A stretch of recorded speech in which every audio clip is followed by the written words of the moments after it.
let me just show you this, because Lula, the president of Brazil, he gave a speech, and here, let's listen to a little bit of it. He says, every night I wonder why all countries are obliged to do your trade backed by the United States dollar. Why can't we do our own trade, backed with our own currency? Why are we not committed to innovating? Oh, people are applauding. They're going nuts. Who decided that the dollar was the currency after the disappearance of the gold backing? Who decided that? Why isn't it the yen? Why isn't it the real? Why isn't it the peso? Because our currencies were weak. Our currencies have no value in other countries. So if you chose the currency without taking into account the need, we need to have a currency that transforms countries in a slightly calmer situation. Because today, a country needs to chase the dollar to be able to export, when it could export its own currency. And central banks could certainly take care of that. But why can't a bank like BRICS, have a currency that can finance the commercial relationship between Brazil and China, between Brazil and the other BRICS countries? It's difficult because there are people who are badly used to it, because the whole world depends on one single currency. So there you go. He's talking about getting rid of the dollar, and there's going to be another currency that people start trading stuff in, not just the United States dollar, and not just oil either, right? So that's the whole basis. I've explained it on the show a million times. But when the United States went off the gold standard, we went on to the petrodollar, and the petrodollar was set up between Saudi Arabia and the United States. And we promised Saudi Arabia they could use our military anywhere they want in the world, which is why we were helping commit a genocide in Yemen. And that in exchange for that, they would only sell oil in U.S. dollars. And so no matter who wanted to buy their oil, whether it was Brazil, whether it was Africa, whether it was Australia, they had to convert their currency into U.S. dollars, and that's the artificial backing of our whole economy in our dollar.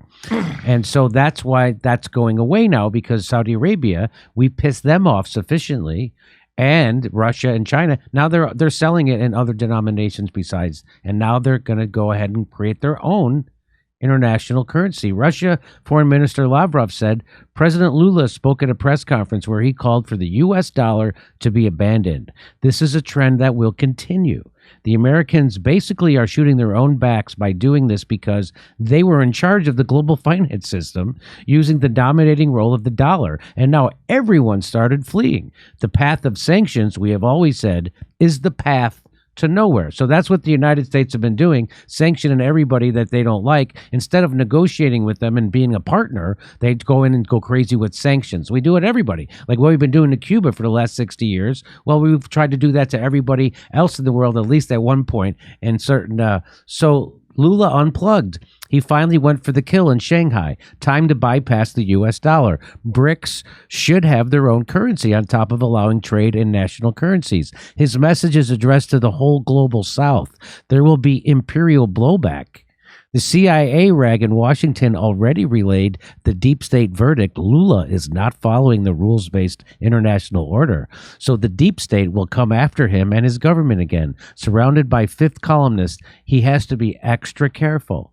So let me bring in our guests from the Duran, Alex and Alexander. This is a big deal. I think the CIA, why would Lula choose to cross the CIA on this thing? And anyway, go ahead, take it wherever you'd like. I mean, that's an excellent question. And of course, there's a lot we don't fully know, because when Lula was re-elected just a few months ago, there was a widespread expectation that he would see good terms with the United States. And of course, his first foreign visit was to Washington, and he met Biden. And one gets the sense that the meeting didn't go entirely well. Now, the reason I suspect is, once more, the Americans were probably putting pressure on Lula to do things which Lula doesn't want to do. Now, Lula wants to grow the Brazilian economy. He has a very strong commitment to the people who've elected him, who are mainly the poor people in Brazil. That's the demographic that he is supported by. He's had a history of close relations with China. He knows that the trade with China was what made Brazil boom when he was president before. And of course, Russia is an important partner with Brazil. It's its major supplier of fertilizer, for example, and agricultural products are an important part of Brazil's economy. So I think Lula came to Washington. He found that the Americans weren't offering him things that were important for him. I think he was annoyed. He went to China. He's got a long history of good relations with China. It was he who brought, when he was president before, Brazil into the BRICS. Before that, it was the RICS. It was Russia, India, China. Then it became the BRICS because Lula wanted it to be. He's re-established the connection with the Chinese. He's forged a strategic partnership with the Chinese.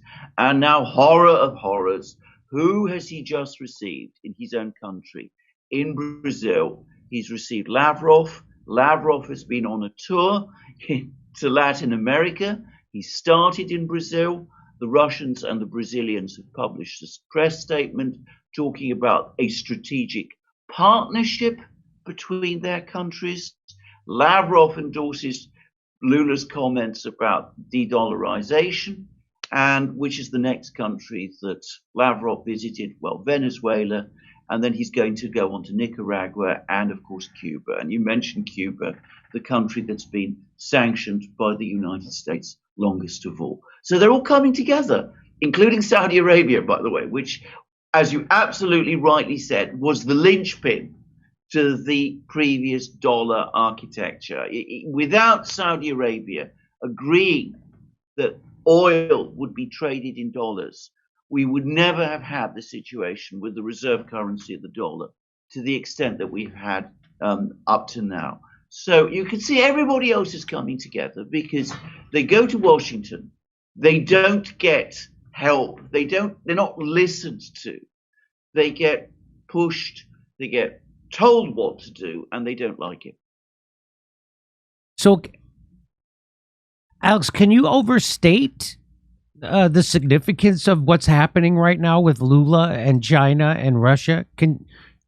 This is a huge deal, right? It's the biggest deal. I mean, it's the biggest deal, without a doubt. It's the biggest story. You can't overstate it. But I mean, listen to what Lula said in his speech. He said calmer. They're looking for a calmer world. They're sick of the chaos. And we're talking about Saudi Arabia. Saudi Arabia, for so many decades, when it was the petrodollar, when it was with the United States, connected to the United States in the way it was chaos in the Middle East. And Saudi Arabia sowed a lot of that chaos. The war with Yemen. Look at what's happened in the past 6 months. Not in the past 6 months, past 3 months. Saudi Arabia, Iran, rapprochement, diplomatic rapprochement between those two countries. Saudi Arabia speaking with Yemen now, trying to find a way towards peace. Saudi Arabia working with Assad, with Syria, to get Syria back into the Arab League. Yesterday, I believe the foreign minister of Saudi Arabia made his first trip in I don't know how long to Damascus to meet with Assad. This is the same country that was trying to overthrow Assad. And all of this in the last 3 months as Saudi Arabia is moving away from the petrodollar.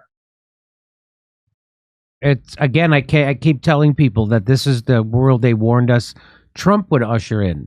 The rest of the world joining together against us. That didn't happen under Trump, but it certainly is happening under Joe Biden. We're telling jokes in Nashville, Honolulu, Los Angeles, Northampton, Massachusetts, Syracuse, Cohoes, New York, Hartford, Connecticut, Baltimore, Chicago, Rosemont, San Diego, and more. Go to jimmydore.com to get a link for all those tickets. Plus, you can watch my new special, COVID Lies Are Funny.